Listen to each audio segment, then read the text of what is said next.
நம்ம ஒரு crime story பற்றி தான் பார்க்க போகிறோம். தாய்வானில் பிறந்து வளர்ந்த ஒரு பணக்கார வீட்டில் வாழ்ந்து வந்த லேயுன்ற பர்சன் திடீர்னு ஒரு நாள் நைட் மர்மமான முறையில் இறந்து கிடந்தாங்க.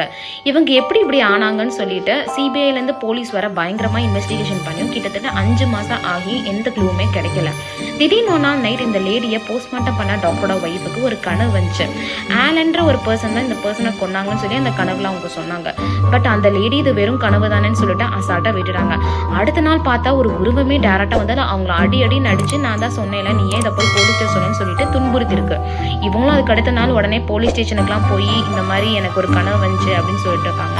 ஸோ போலீஸும் இதை பயங்கரமாக இன்வெஸ்டிகேஷன் பண்ணதில் அந்த டாக்டரோட ஹாஸ்பிட்டலில் ஒர்க் பண்ணுற ஒரு பர்சன் பேர் தான் ஆலன். அவங்க லவருக்காக இவ்வளவும் பண்ணாங்கன்னு தெரிய வந்துச்சு. உடனே அதை கோர்ட்டில் ப்ரொடியூஸ் பண்ணி அந்த ஆலன்ற பர்சனுக்கும் தண்டனை வாங்கி கொடுத்தாங்க. கிட்டத்தட்ட 16 வருஷம் அவங்க ஜெயிலில் இருக்கிற மாதிரி அவங்களுக்கு தண்டனையும் கோர்ட் வந்துட்டு கொடுத்தாங்க. தேங்க்ஸ் ஃபார் வாட்சிங். பாய்.